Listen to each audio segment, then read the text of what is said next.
एक एएसआई का पटियाला में हाथ काट लिया जाता है।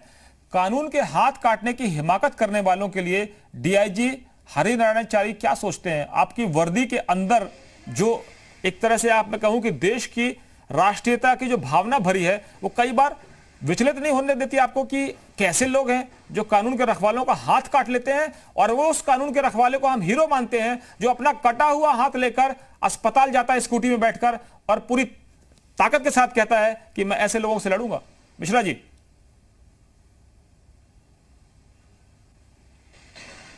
जी हाँ, मैं आपकी बात से बिल्कुल सहमत हूँ। जहाँ तक हम पूरे अगर परिप्रेक्ष्य में देखें तो जो पुलिस अधिकारी हैं, जहाँ तक पूरे पुलिस अधिकारी हैं उसमें मुख्य तौर पे हर पुलिस अधिकारी अपने कर्तव्य के प्रति समर्पित है।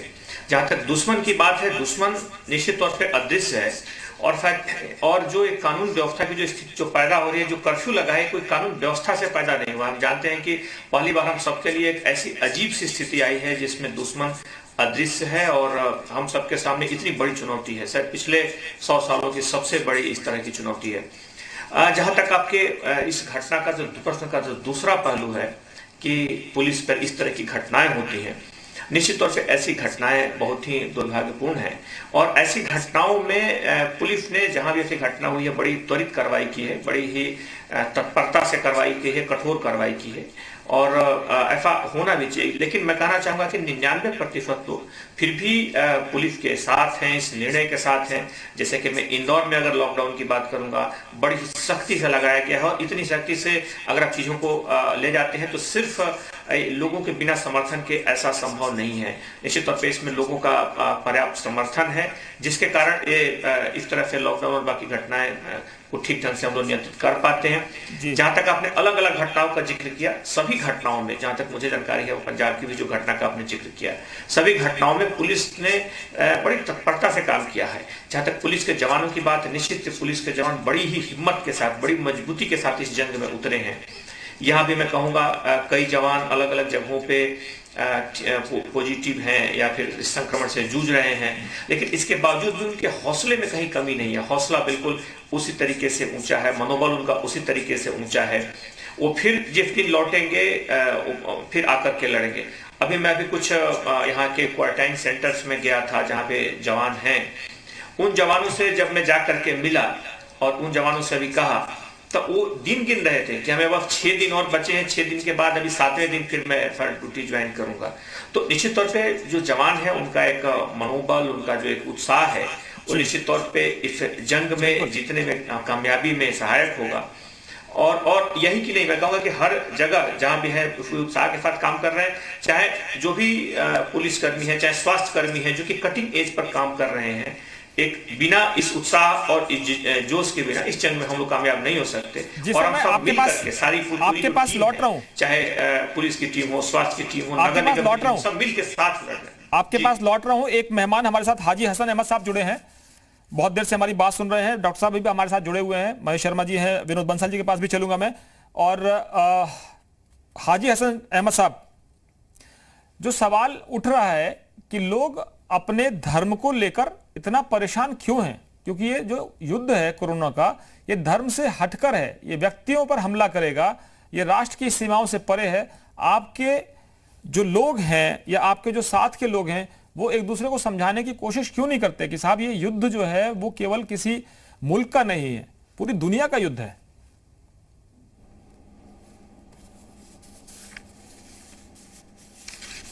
फिर कट गया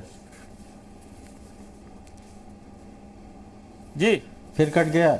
हम आपको सुन रहे हैं हाजी हसन साहब, हाजी साहब हम सुन रहे हैं आपको जी। आपका सवाल मेरे तक आया नहीं क्योंकि तकनीकी कुछ गड़बड़ी है जिसकी वजह से मैं सुन नहीं सका जी। लेकिन जो डिबेट हमारे माध्यम अभी हो रहा है उसमें जो लोग भी हैं इसमें जिम्मेदार, जो पुलिस कर्मियों पे, मेडिकल टीम पे हमला कर रहे हैं और इतना घृणित काम कर रहे हैं जो शायद किसी धर्म क्या इंसानियत को शर्मसार कर रहे हैं। वो अपने धर्म को तो शर्मसार कर ही रहे हैं, साथ साथ इंसानियत को शर्मसार कर रहे हैं कि वो इंसान हैं भी कि नहीं। अब तो डाउट उनके ऊपर ये है। एक मेडिकल टीम जा रही है जो आपको आपका टेस्ट करने जा रही है, आपको लेने जा रही है। मेरी आवाज क्या पहुंच रही है? जी बिल्कुल पहुंच रही है आपकी आवाज, आप बोलिए, आपकी आवाज तो पूरा देश सुनना जो चाहता है। मेडिकल टीम आपको लेने के लिए जा रही है उसके ऊपर ईंट पत्थरों से और इस तरह से बर्बरता पूर्वक हमला किया जा रहा है। मैं तो चाहूंगा सरकार से कि इसमें भी और भी सख्त अगर 2-4 धाराएं हो सकती हैं तो वो भी लगाई जाए उनके खिलाफ, क्योंकि उनकी वजह से पूरा समाज, पूरा देश, पूरी इंसानियत खतरे में आ रही है। मौलाना साहब के लिए क्या कहेंगे आप? वो जिसको बचाना, मौलाना साहब के लिए क्या कहेंगे? मौत का मौलाना प्रसाद बांट साहब दिया को तो अब तक जो वो कह रहे हैं कि मैंने क्वारंटाइन में हूं, सेल्फ क्वारंटाइन में हूं, उनकी जगह जेल है और सिर्फ जेल है, क्योंकि उन्हीं ने जो प्रसाद बांटा है हिंदुस्तान में, शायद हम बहुत पहले रुक गए होते। इस हद तक जो अब तक जो मौतों का आंकड़ा ये बहुत पहले रुक गया होता, थम गया होता, अगर उन्हीं ने सही जानकारी प्रशासन को दे दी होती कि हमारे यहाँ इतने विदेशी जमा है जिनकी तबीयत कुछ खराब है, उनको जुकाम है, बुखार है, तो शायद आज ये नौबत हमें नहीं उठानी पड़ती। विनोद बंसल जी, मौलाना साद हिंदुओं को मरघट ले जाएंगे, मरकज से मरघट, और मुसलमानों को ले जाएंगे मरकज से कब्रिस्तान, और मौत का प्रसाद बांट रहे हैं। वीएचपी कैसे देख रही है? कह रहे हैं लोग कि ये धर्म विशेष के आधार पर भेदभाव की बात कर रहे हैं। कई जगह ऐसे बयान आ रहे हैं कि ये मुसलमानों को नहीं छू पाएगा, ये इस तरह के जो है वो साजिश है हमारे खिलाफ। एक साहब कहते हैं, गुलाम सरवर साहब, कि वो जमातियों को बाहर निकालने के लिए उन्हें मीडिया का कोई इस पास बनवा के इस्तेमाल कर लिया। ये क्या है? दिलीप जी, एक नहीं, इसमें अनेक घटनाएं हैं। जिस धर्म की आप बात कर रहे हैं वो धर्म नहीं, वास्तव में अधर्म है, और ये जो कर्म नहीं है कुकर्म है। इसका किसी देश काल परिस्थिति से कोई लेना देना नहीं है।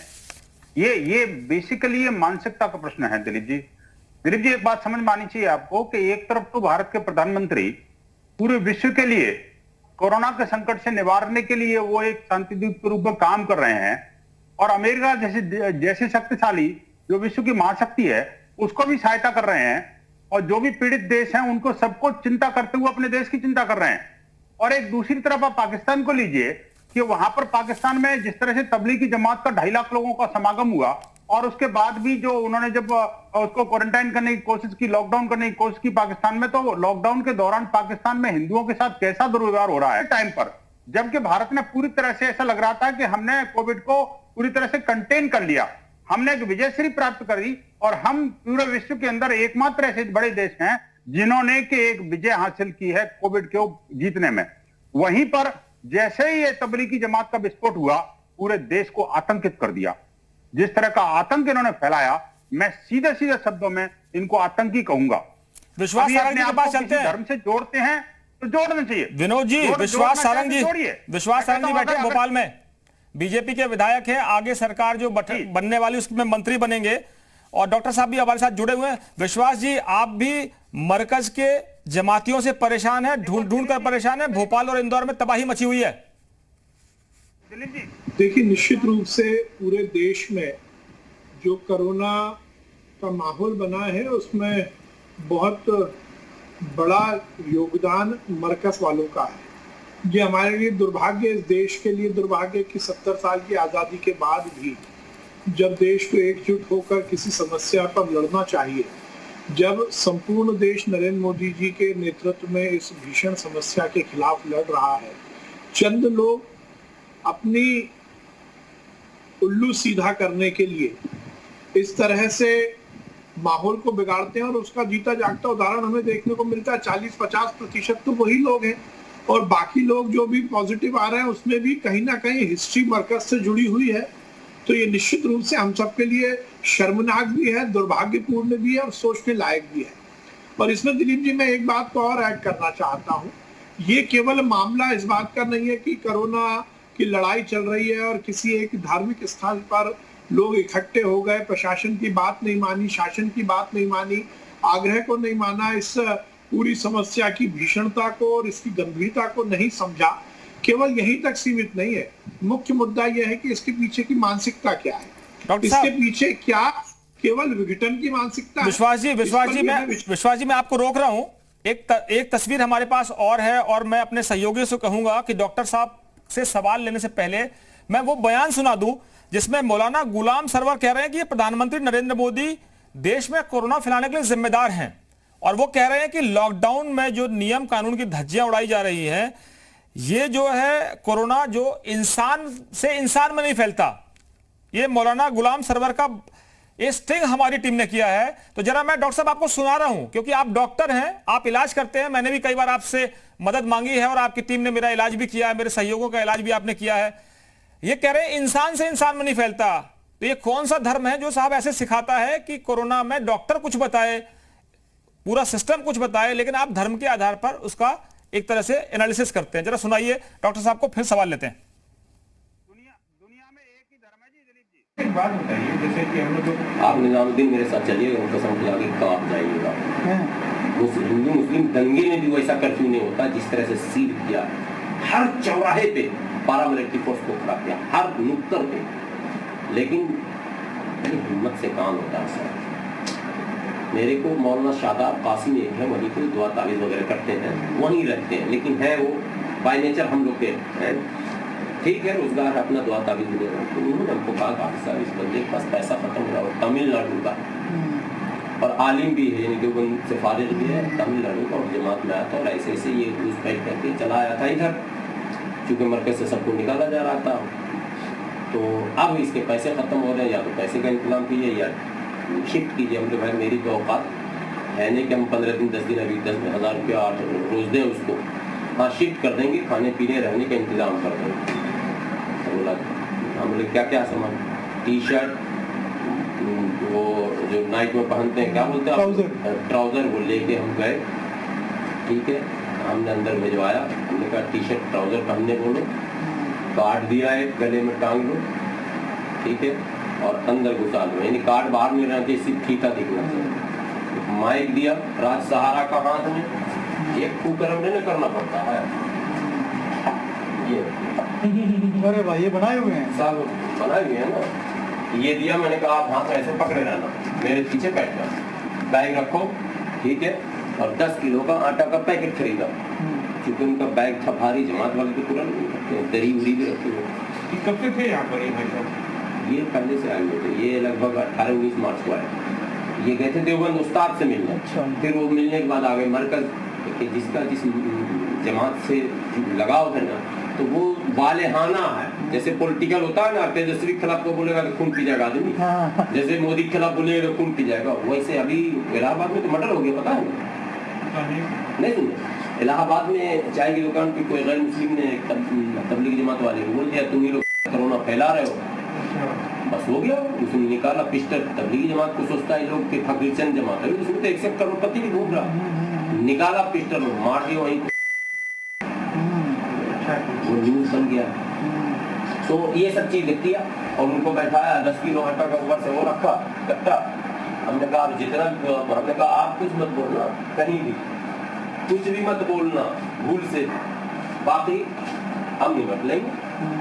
बोले क्या, मतलब सिर्फ कहना कि स्टाफ है, इससे आगे बोलना ही मत, हमारे पास बना हुआ है, ऐसे रोकता ही नहीं, आज तक तो नहीं रोका है। एक बार रोका था सराय काले खां में, तो कार्ड दिखाया पास, तो उसने कहा कि इसको मोटरसाइकिल में चिपका के रखिए, तो हमने कहा साहब चिपकाने उपकाने की बात नहीं,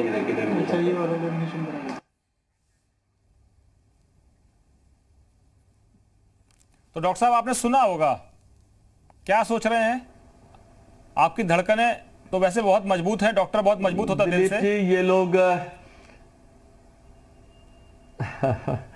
दिलीप जी, ये लोग धर्म के नाम पर भी कलंक है। मौलाना, हाजी, ऐसे ऐसे तमगों से इन्हें नवाज दिया जाता है। ये लोग उसके नाम पर भी कलंक हैं, इंसानियत के नाम पर तो कलंक हैं ही, और मीडिया के भी कलंक हैं, मीडिया के दुश्मन भी हैं। लोकतंत्र की हमारे चौथी टांग कहे जाने वाले मीडिया पर भी ये दाग का धब्बा है। आखिरकार ये ही वो लोग हैं जो पैदा करते हैं खाई दो धर्मों के बीच की। आज 15-20 करोड़ 18 करोड़ मुसलमान भाई इस देश में रह रहे हैं, सब लोग आगे मिलकर बढ़कर चल रहे हैं, लेकिन ये कौम के भी दुश्मन हैं। मुस्लिम भाइयों को मुझे कहते हुए अच्छा लगा जब लोग कह रहे थे कि ये लोग मुस्लिम कौम के भी दुश्मन हैं। मेरे यहां पर मेरे रहने वाले, मेरे पास एक मेरे दोस्त थे कप्तान अली साहब, वो आए, बोले साहब ऐसे लोगों ने कौम को भी बदनुमा दाग दिया है, हम सीधे आपके सामने गर्दन ऊंची कर कर खड़े नहीं हो पा रहे हैं। ये वो लोग हैं जिन्होंने इस कौम पर भी दाग लगाया है। मुझे शर्म आती है ऐसे लोगों के साथ। हालांकि मेरे पेशे में मुझे मुसलमान भी मिले, बहुत अच्छे मुसलमान भी मिले, लेकिन ऐसे लोग इस धर्म के नाम पर भी कहीं ना कहीं कलंक है। मैं समझता हूं अल्लाह तो इनको कहीं ना कहीं सजा देगा ही, लेकिन सरकार भी इनको ऐसी सजा दे कि इनकी रूहें कांपे और बाकी लोग भी ऐसी हरकतें करने से आगे से थर थर आए। इंसानियत के खिलाफ किसी को जुल्म करने की डॉक्टर साहब, नहीं दी जा सकती। आप तो डॉक्टर हैं, डॉक्टर साहब आप तो डॉक्टर हैं, मेरे भी कुछ मित्र डॉक्टर हैं जो इस वक्त जो ड्यूटी हम निभा रहे हैं स्टूडियो में, फील्ड में, आपके साथी भी बहुत सारे फील्ड में लगातार काम कर रहे हैं। डॉक्टर्स ने जान दे दी इस कोरोना से निपटने के लिए। मैं आपसे जानना चाहता हूं कि मौत इतनी भयावह है, लोग बताते हैं कि दिल दहल जाता है। जो कोरोना का शिकार हुए, जिनकी मौत हो रही है, उनके परिवार में तो मातम है, लेकिन जिसने देख लिया, जिस डॉक्टर ने, नर्स ने, जो सपोर्टिंग स्टाफ है, उसने देख लिया कि इतनी विभत्स चीत्कार निकलती है। तो मेरे एक सहयोगी ने मुझे बताया, जानने वाले ने बताया, जो मेरे मित्र हैं, कि दिलीप सब कुछ हो जाए, कुत्ते की मौत मरना भी मंजूर है, लेकिन कोरोना की मौत मरना मंजूर नहीं है। जरा आप हमारे दर्शकों को, हिंदुस्तान के लोगों को बताइए कि क्या है ये बीमारी जो इतनी बुरी मौत देती है। देखिए, ये एक वायरस है और जो वहां से शुरू हुआ, और ये वायरस सार्स वायरस से 10 गुना ज्यादा खतरनाक है, इतनी तेजी से फैलता है। और अगर स्टेज 2 के बाद स्टेज 3 में पेशेंट आ जाए तो समझिए बचने की उम्मीद ना के बराबर है, क्योंकि ना हमारे पास इलाज है, ना कोई वैक्सीन है, और वास्तव के अंदर ये फेफड़ों पर अटैक करता है। फेफड़ों पर अटैक का मतलब उसकी ऑक्सीजन की क्षमता खत्म हो जाती है और उसकी स्थिति वही होती है जब फांसी लग रही होती है और दम घुट रहा होता है, सांस अंदर, ऑक्सीजन जाती नहीं, तो वो आदमी मौत को मांगता है। और सच्चाई है कि उस वक्त तक वेंटिलेटर पहुंचने की जब स्थिति आती है तो अपने रिश्तेदार भी, आपने पूरे विश्व के दृश्य देखे हैं कि रिश्तेदार लाश लेने तक नहीं आए हैं। उस दहशत के अंदर वेंटिलेटर तक लोग पहुंच ही नहीं पाए। जो पहुंच गए उनमें से भी 90, 95, 99% की मौत हो गई। इस कल्पना को सोचिए, और उस कल्पना में लोग इस तरह की तकरीर कर रहे हैं, मस्जिदों में बैठकर, अल्लाह के घर में बैठकर इस तरह की तकरीर कर रहे हैं कि ये मोदी जी झूठ बोल रहे हैं, ये डॉक्टर झूठ बोल रहे हैं, मैं जो कह रहा हूं मुझे सुनो। इससे बड़ी गैर इंसानियत क्या हो सकती है? तो मैं समझता हूं अगर डॉक्टर होने के नाते जब मुझे दहशत हो सकती है, और इनको जो ये डॉक्टर नहीं है, खाली क्या ये दृश्य भूल गए हैं? इटली का और अमेरिका का और स्पेन का दृश्य टेलीविजन पर नहीं देख रहे हैं? हाजी हसन साहब बोलिए, बोलिए, डॉक्टर साहब बोल रहे हैं, सहमत हैं? हाजी हसन साहब सहमत हैं डॉक्टर साहब से? जी, आपकी तारीफ कर रहे हैं डॉक्टर साहब से सहमत हूं, लेकिन हाजी हसन साहब जी आपकी तारीफ कर रहे हैं डॉक्टर साहब की। आप जिस जुबान में बोल रहे हैं, जिस अंदाज में बोल रहे हैं, वो पसंद आया। और शायद हम खुदा से दुआ करते हैं, हम ईश्वर से ये प्रार्थना करते हैं कि मौलाना गुलाम सरवर जैसे लोगों को बुद्धि दे। नहीं, बुद्धि नहीं, इसको डॉक्टर साहब के माध्यम से मैं भारत सरकार से ये मांग करता हूं कि ये शो खत्म होने से पहले वो जेल की सलाखों के अंदर होंगे। उन्हीं ने इंसानियत के ऊपर शर्मसार करने वाला ऐसा गुनाह किया है और उसका उन्हीं ने बाकायदा इकबालिया सबूत दिया है। इनको ये शो को खत्म होने से पहले डॉक्टर साहब अगर कोशिश कर ले तो उससे पहले इनको जेल में होना चाहिए। डॉक्टर साहब, गृहमंत्री को सूचना देंगे साहब, आप जैसे लोग ही हैं जो इस इंसानियत और जमहूरियत को बचाए बैठे हैं। डॉक्टर साहब, गृहमंत्री जी को सूचना देंगे। बहुत धन्यवाद मौलाना हसन साहब। डॉक्टर साहब, गृहमंत्री हसन साहब की भावनाओं को मैं जरूर गृहमंत्री जी तक और मुख्यमंत्री जी तक पहुंचाऊंगा, कैसी भावनाएं हैं लोगों में। बिल्कुल, अगर आप डॉक्टर साहब इजाजत दें तो हम गुलाम सरवर साहब को जोड़ लेते हैं, आप उनकी सुन लीजिए। हमने उनको जोड़ने की कोशिश कर रहे हैं। हाँ, बिल्कुल। विनोद बंसल जी, ये आप कहते हैं देश में हिंदू मुसलमान नहीं होना चाहिए, वो कह रहे हैं मुसलमानों को तो छुएगा नहीं, इंसान से इंसान को नहीं आता। मोदी जी ये भ्रम फैलाए हुए हैं, इतना तो कर्फ्यू में भी नहीं हुआ था, शाहीन बाग के दौरान भी नहीं हुआ था। ये मुसलमानों के खिलाफ साजिश है मोदी जी की। आपको क्या लगता है? दिलीप जी, ये साजिश का तो पता तब लगेगा जब ये जो जमाती है, जितने भी शाहीन बाग बने थे देश के अंदर, उन शाहीन बागों की जो चेकिंग होगी उनका जब कोरोना का टेस्ट होगा तब आपको वास्तविक स्थिति पता लगेगी कि वो उनको अल्लाह बचा रहा है या मोदी बचा रहा है। आखिरकार मोदी जी ने अगर टाइम रहते ये प्रिकॉशन न लिया होता, तो इन जमातियों को बाहर नहीं निकाला होता, तो मैं कहता हूं जमातियों की लाशें निकलती उससे, 2500 लाशें निकलती दिल्ली के मरकज से। तो सुनिए, जरा सुन लीजिए विनोद बंसल जी, विनोद बंसल जी, गुलाम सरवर हमारे साथ हैं। मौलाना गुलाम सरवर, आप कह रहे हैं कि हमने जमातियों को बाहर निकाला, मोदी की साजिश है, ये इंसान से इंसान में नहीं फैलता, ये किसने बताया आपको? डॉक्टर हैं आप? तो पहले सबसे पहले जो वीडियोस दिखाए जा रहे हैं उसकी सत्यता पूरी तरह से जांची जाए। बिल्कुल जांचेंगे। किससे जचवाना है बताइए? ये मेरी सर ये मेरी मांग है आदर पूर्वक जी। और मैं कहीं भगौड़ा नहीं हूँ, मैं पिछले 15 सालों से समाज के बीच हूँ। कौन सा मीडिया है आपका? सर प्लीज मेरी सफाई, आपने समय दिया तो सफाई देने दीजिए। जी बिल्कुल दीजिए। जिस बंदे ने, समीर नाम के लोगों ने जो हमारा इंटरव्यू किया है या वो एक्टिंग किया है या जो कुछ वो दिखा रहा है, पहले उसको भी सामने लाया जाए। मेरा साथी है, मेरा रिपोर्टर है। मैं पूरी जिम्मेदारी से कहता हूं, हिंदुस्तान की किसी भी अदालत में मैं साबित करूंगा कि आपने ये कहा है, और मैं पूरी जिम्मेदारी से कह रहा हूं कि वो मेरा सहयोगी है, जी मीडिया का रिपोर्टर है। पूरी जिम्मेदारी से मैं दिखा रहा हूं। बोलिए आप। मैं कानूनी चाराजोई को कबूल करता हूं, मैं भी सामना करूंगा, कहीं नहीं हिलूंगा और बिल्कुल सरेंडर करने को तैयार हूं। अगर मैंने कुछ भी गलत कहा होगा हाँ, तो जमातियों को क्यों निकाला? सुनिए सर, अगर मैंने कुछ गलत कहा होगा या गलत किया होगा तो जो दंड के प्रावधान होंगे उसका मैं भागीदार हूंगा। कौन सा अखबार है आपका? जी, कौन सा अखबार है, कौन सा चैनल है आपका? मीडिया का पास लेके घूम रहे हैं? वो सारी बातें जो है वो सामने आपके आकर होंगी या अदालत में होंगी या पुलिस के सामने होंगी। हमारा मुंह क्यों काला करवा रहे हैं आप लोग? नहीं, किसका मुंह काला करा रहे हैं? आप किस मीडिया में हैं? मीडिया का पास लेकर घूम रहे हैं, जमातियों को बाहर निकाल रहे हैं। सारी दुनिया मीडिया का पास लेके घूम रही है। कितने पत्रकारिता की आपने? कौन सी पत्रकारिता पढ़ी है? कहां से पत्रकार बने हैं? अरे साहब, आप जो प्रश्न अभी करने हैं वो कीजिए, बाकी सारे प्रश्नों के उत्तर बिल्कुल उचित समय पर दिए जाएंगे। डॉक्टर साहब कह रहे हैं आपकी बात गृह मंत्री अमित शाह तक पहुंचाएंगे, तो ये उनका कर्तव्य है और हमारा कर्तव्य है कि हम सरेंडर करेंगे। हाजी हसन अहमद साहब और डॉक्टर साहब, आप पूछ लीजिए मौलाना गुलाम सरवर से, कोई सवाल आपका हो तो। ये कह रहे गलती की होगी। मौलाना गुलाम सरवर साहब, आज आपने तमाम मुसलमानों को शर्मसार कर दिया। और जो हाजी हसन अहमद साहब, नाम बता दीजिए। हाजी हसन अहमद साहब मुसलमान, हाजी हसन अहमद साहब नाम बताइए, परिचय दीजिए कि आप हिंदुस्तान के वो मुसलमान हैं जो राष्ट्रभक्त है, देशभक्त है, और उसको देशभक्ति साबित करने की जरूरत नहीं है। नहीं, किसी को साबित करने की जरूरत नहीं, बिल्कुल जरूरत नहीं है मुझे। सर हाजी हसन अहमद साहब बताएंगे। गुलाम सरवर साहब, आपने मरकज से कितने पैसे लेके कितने जमातियों को निकाला और क्यों निकाला? ये सब जांच का विषय है। इसका जवाब दीजिए आप। या फिर ये कहिए कि आप अभी संपादक जी कह रहे हैं कि उनका रिपोर्टर ने ये वीडियो शूट किया है, क्या आप इस वीडियो की विश्वसनीयता पे सवाल उठा रहे हैं, कह रहे हैं कि ये गलत है? डॉक्टर साहब आपका सवाल, डॉक्टर साहब आपका सवाल, मेरा सवाल सुन लिया जाए। डॉक्टर साहब का सवाल सुन लीजिए पहले। डॉक्टर महेश शर्मा, सांसद है गौतम बुद्ध नगर से। आरसी क्या?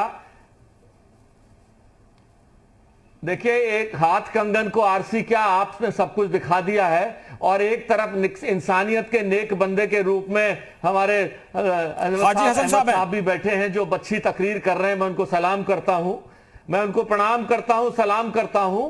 ऐसे इंसान भी हैं जो मुस्लिम धर्म के हमारे मैं समझता हूं शिरनुमा है, हम उनका सम्मान करते हैं। एक ऐसे लोग भी हैं और एक ऐसे लोग भी। गुलाम सरवर साहब हमारे सामने हैं। मैं बधाई देता हूं जी न्यूज को और आपके उस स्टिंग करने वाले उस कार्यकर्ता को, उस कॉरेस्पॉन्डेंट को, दिलीप जी, जिसने ये सच हम सबके सामने जी उत्तर प्रदेश के माध्यम से लाए हैं। मैं उन्हें बधाई देता हूं उन्हें, और हसन साहब को दोबारा शुक्रिया। बोलिए गुलाम सरवर साहब, सलाम करते हुए उनके इंसानियत के रुतबे को बोलिए। गुलाम सरवर साहब बोलिए। डॉक्टर साहब, मेरे भी पूरे हिस्ट्री को खंगाल लीजिएगा। मैंने भी समाज की सेवा की है, देश की सेवा की है, और हमारे नस नस में राष्ट्रभक्ति है। कोई प्रमाण की आवश्यकता नहीं है। जो आपने शब्द कहे हैं, हाथ कंगन को आरती क्या, पढ़े लिखे को फारसी क्या, मैं इससे पूर्ण रूप से सहमति प्रकट करता हूं और इंशाअल्लाह मैं इस इम्तिहान में पूरी तरह से कामयाब हूंगा। हाजी हसन अहमद साहब, हाजी हसन अहमद साहब, बताइए इनको हाथ कंगन को आरसी क्या, पढ़े लिखे को फारसी क्या? ये आदमी मीडिया के शक्ल में हमको बदनाम करता है, ये आदमी मरकज को बदनाम करता है, मुसलमानों को बदनाम करता है। पहले ये बताइए कि आप रिपोर्टर हैं कि मौलाना है, मौलवी है? अगर आप मौलाना हैं तो आप किस हैसियत से गए थे वहां पे? क्यों आप 10 से 15 लोगों को निकाल के इधर से उधर किया? हमें जो कहना था वो हमने कह दिया, बाकी हम खुद जो है पुलिस के पास जाएंगे और अपनी जो आपने कहा वो पूरी दुनिया ने देखा जी मीडिया के माध्यम से। बिल्कुल गुलाम सरवर साहब, आप मौलाना साद के गुलाम सरवर, आप मौलाना साद के एजेंट हैं। आप जवाब दीजिए यहाँ पे। गुलाम सरवर, आप मौलाना साद के एजेंट हैं। वो मौत का प्रसाद बांट रहे हैं, उसमें भागीदार हैं। आपने अपराध किया है, मौत बांट रहे हैं लोगों को आप। 1 मिनट और सुन लिया जाए सर। पूरा सुनिए, 1 घंटे सुनने के लिए तैयार हूं मैं। बोलिए आप। सिर्फ केवल 1 मिनट सर। बोलिए कि आप अपने रिपोर्टर से ये कहिए कि वो तस्वीर दिखाएं जहां हम जमाती को लेकर जा रहे हैं या लेकर कहीं छुपा रहे हैं या कहीं ला रहे हैं या कहीं बैठा रहे हैं। ये तस्वीर अगर वो दिखा दे तो मैं अभी का अभी आपको सलाम ठोक दूंगा। तो ये बयान किसने दिया है? जो स्ट्रिंग में बयान वो किसका है? आपके भाई का, आपके परिवार का है, आपके भूत का है, आपके प्रेत का है? बोल तो आप ही रहे हैं। मेरा है सर, मेरा है। तो फिर हम सबूत क्यों देंगे? हम सबूत क्यों देंगे? बयान तुम्हारा है, सबूत हम देंगे? नहीं तो एविडेंस भी दिखाना पड़ेगा ना। हम एविडेंस भी दिखाएंगे, हमारे पास एविडेंस भी है, हमारे पास एविडेंस भी है। ठीक है। हम आपको कटघरे में नहीं खड़ा करेंगे, हम आपको देश की अदालत में खड़ा नहीं करेंगे, जनता की अदालत में खड़ा करेंगे। और हमारे पास मौलाना हाजी हसन अहमद साहब जैसे मुसलमान हैं, जो पाक मुसलमान हैं। आपने कौम को बर्बाद किया है। हाजी साहब,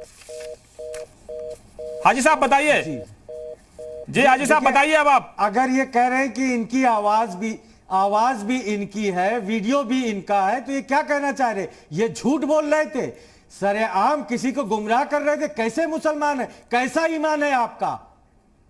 मैं फिर से भारत सरकार से, अगर ये दिल्ली में मौजूद है तो दिल्ली सरकार से निवेदन करता हूं। डॉक्टर साहब एक छोटी टिप्पणी, डॉक्टर साहब एक छोटी टिप्पणी। ऐसे लोग ये सिर्फ और सिर्फ अपराधी ही हो सकते हैं, ये किसी कौम के प्रतिनिधि नहीं हो सकते। डॉक्टर साहब छोटी टिप्पणी। मैं चाहूंगा कि आप अपने गृह मंत्री जी को, अपने प्रधानमंत्री जी को, आप देश के बड़े नेताओं में शुमार हैं, आप देश के बड़े डॉक्टर्स में शुमार हैं, आपने हजारों लाखों लोगों का मुफ्त इलाज किया है, आपने हम जैसे पत्रकारों के कहने में मुफ्त इलाज किया है। और मैं पूरी जिम्मेदारी से कहता हूं कि जब भी हमने डॉक्टर महेश शर्मा से कहा कि यह पत्रकार कम पैसे वाला है, इसके पास उतनी व्यवस्था नहीं है, डॉक्टर साहब ने कहा आप चिंता मत करो, ये मेरा भाई है, मेरा परिवार है।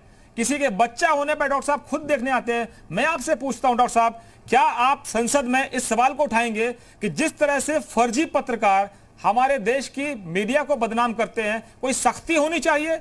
कोई भी आदमी पत्रकार बन जाता है, कोई भी आदमी माइक आईडी लेके घूमता है, कोई भी स्ट्रिंग कर देता है। हम जिम्मेदारी के साथ स्ट्रिंग कर रहे हैं, पूरे देश को दिखा रहे हैं, किसी भी अदालत में जाने के लिए तैयार हैं। डॉक्टर साहब, क्या ये एक मुद्दा नहीं आपके लिए कि कोई भी पत्रकार बन के देश की तमाम सुरक्षा में सेंध लगा रहा? ये आज आपने